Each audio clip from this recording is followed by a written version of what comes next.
আপনার চোখ বন্ধ করেন, মাঝে মাঝে একটু একটু ভাবেন না আসলে কি করছি। চোখটা কিছুক্ষণ বন্ধ করে একেবারে ধ্যান করে থাকেন, দেখেন কি করছেন, দেখবেন অনেক কিছু ক্লিয়ার হয়ে যাবে যে কি করছি আসলে। তখন আপনি নিজেই অস্থির হয়ে যাবেন। মান কানা ইয়াজুন্নু আল্লা ইয়ানসুরাহুল্লাহু ফিদ দুনিয়া ওয়াল আখিরাহ ফালইয়ামদুদ বিসাবাবিন ইলাস সামাই সুম্মা লিয়াকতা ফালইয়ানজুর হাল ইউযহিবান্না কাইদুহু মা ইয়াগীজ।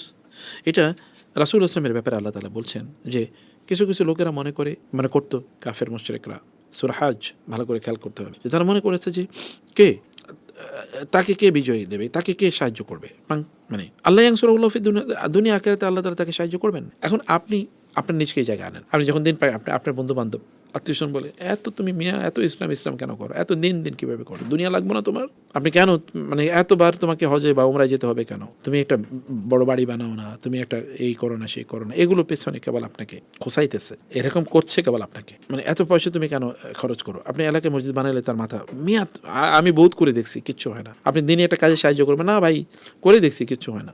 এরকম লোকেরা আছে কি না আছে? আপনার বলেন তো আপনার যা ইনকাম করে তা থেকে দিনের পারপাসে আপনার কত টাকা খরচ করেন? আপনি কি 5-10% খরচ করা আপনার জন্য মাস্ট না, বাধ্যতামূলক না? দিনী কাজ খুঁজে খুঁজে বের করেন না, কোথায় দিনী কাজ তাদেরকে সাপোর্ট করেন, গোপনে করেন, করুক, আপনি কেউ না জানুক যে আপনি একটা দিনী কাজে সাহায্য করছেন, তাই না? সেটা আল্লাহ সুবহানাহু ওয়া তাআলা তার কাজকে আল্লাহ তাআলা তার দিনকে তিনি বিজয়ী করবেন, তিনি কিন্তু আপনার কন্ট্রিবিউশন সেখানে কতটুকু। যদি আপনি আল্লাহ দিন নিয়ে যদি আপনার বা আল্লাহকে নিয়ে যদি আপনার কোনো সন্দেহ থাকে তাহলে যান একটা মই লাঙ্গল এটা লাগিয়ে দেখে আসমানে উঠেন, দেখেন তো উঠতেও তো পারবেন না, আর দেখেন যে আল্লাহ সুবহানাহু ওয়া তাআলা কিসের মালিক। প্লেনে একবার ওঠার পরে দেখেন তো পৃথিবীটা কতটুকু ছোট, এই পৃথিবীর কতটুকু জায়গা নিয়ে আমরা আছি, আর এত বিস্তৃত জায়গার জমিনের মালিক যিনি, তিনি কেমন, তার ক্ষমতা তার শক্তি লেভেল কতটুকু। তাকে ভুলে যাওয়া মানে হচ্ছে আপনার নিজকে আপনি ভুলে যাওয়া, তার জায়গায় না যাওয়া মানে হচ্ছে আপনি নিজের ক্ষতি করা। ওয়াকাযালিকা আনজালনাহু আয়াতিন বাইয়িনাত ওয়া আন্নাল্লাহা ইয়াহদি মান ইউরিদ। আর এইভাবে আল্লাহ সুবহানাহু ওয়া তাআলা সব স্পষ্ট করে দেন। আর আল্লাহ যাকে হেদায়েত দেন, আল্লাহ যাকে চান তাকে হেদায়েত প্রদান করেন। আপনি যদি হজের বা উমরার সিদ্ধান্ত নিয়ে থাকেন তাহলে মনে করবেন এটা আল্লাহর একটা স্পেশাল নেয়ামত আপনার প্রতি, একটা রহমত। আল্লাহ চেয়েছেন বলেই আমরা এবার কিছুদিন আগে আমরা উমরায় গিয়েছিলাম, একজন বৃদ্ধ মানুষ, তার বয়স তিনি বলেছেন নিয়ার অ্যাবাউট 78 বা এরকম কিছু।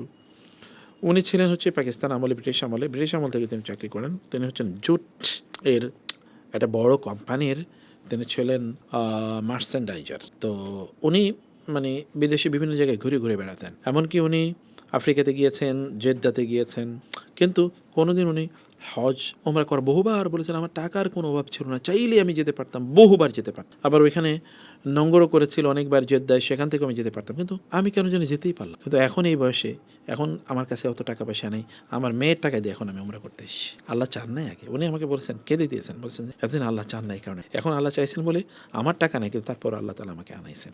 You know that Allah takes the decision. অথবা আপনি যদি সিদ্ধান্ত নিয়ে থাকেন তাহলে এটা আল্লাহর পক্ষ থেকে নেয়ামত।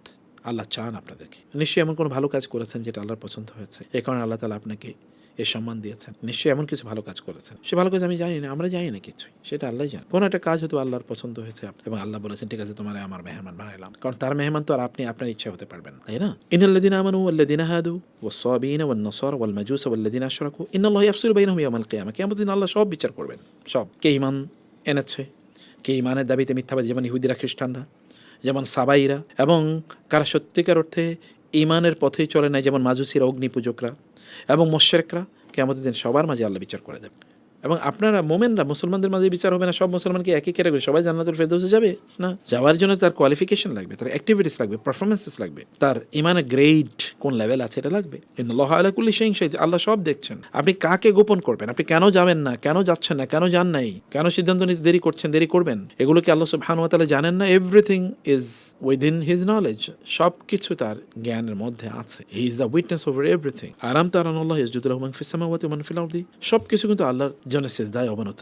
আসমানে যা আছে, জমিনে যা কিছু আছে, সূর্য, চাঁদ, নক্ষত্রগুলো, পাহাড়গুলো, গাছগাছালি, এমনকি প্রাণীগুলো পর্যন্ত, একেবারে সূক্ষ্ম কীট পতঙ্গগুলো সব আল্লাহর ইবাদত করছে। আপনি হয়তো ওয়ালাকিল্লা তাফকাহুনা তাসবিহাহুম, আমরা তাসবিহ শুনছি না। আচ্ছা, আমরা তাসবিহ না শুনি, কিন্তু আল্লাহর সিস্টেমকে আজ পর্যন্ত কে ভায়োলেট করেছে বলেন তো? আল্লাহর সিস্টেমকে ভায়োলেট কে করেছে? সূর্য ভায়োলেট করেছে, যে সূর্য পূর্ব দিক থেকে না উঠে পশ্চিম দিকে উঠছে, অথবা বলছে আমি 1 সেকেন্ড পরে উঠবে। একদিন হয়েছে? 24 ঘন্টা থেকে 24.5 ঘন্টা কোনোদিন হয়েছে? চাঁদ, তারকা, বাতাস, পানি, অথবা জঙ্গলের প্রাণীগুলো, কীট পতঙ্গ, মাটি, বৃষ্টি, কোনটা আল্লাহর ভায়োলেট করেছে বা আল্লাহর সিদ্ধান্তের ভায়োলেট করেছে? সব কিছু আল্লাহ আল্লাহর জন্য। আল্লাহ বলেছেন তুমি এভাবে চলে, এভাবেই চলছে।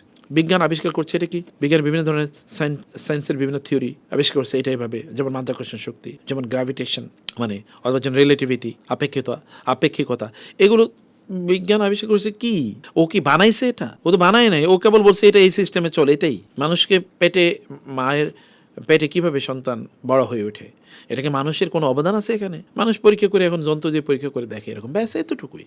এই কারণে এটাকে বলে ডিসকভার। এটা কভার ছিল, এটা আবৃত ছিল, এখন এটাকে অনাবৃত করেছেন আপনি, ব্যাস। But who is the creator? কে স্রষ্টা? নাসা থেকে হাবল টেলিস্কোপের মাধ্যমে দেখা গেল আকাশে এমন একটা তারকা আছে, নক্ষত্র আছে, যে নক্ষত্রের আলোয় পৃথিবীতে এসে পৌঁছার জন্য আরও 4.5 বিলিয়ন লাইট ইয়ার লাগবে। 4.5 billion light year. Light year মানে হচ্ছে আলো 1 বছরে যতটুকু যায় এটাকে বলে লাইট ইয়ার। আলো প্রতি সেকেন্ডে 1,86,000 মাইল যায় প্রতি সেকেন্ডে। সূর্যের আলো পৃথিবীতে এসে, যে সূর্য পৃথিবী থেকে প্রায় 15 কোটি কিলোমিটার দূরে, এই পৃথিবীতে সূর্যের আলো এসে পৌঁছে 8 মিনিট প্লাস লাগে। তাইলে ওটা কোথায়? ওইটা কোথায়? এবার চিন্তা করে দেখেন তো। তাইলে সেই মহান রব, সব কিছু তার নির্দেশে চলে, কোনো কিছু না, কোনো কিছু তার ভায়োলেট করে না, কেবল আমরা ভায়োলেট করছি।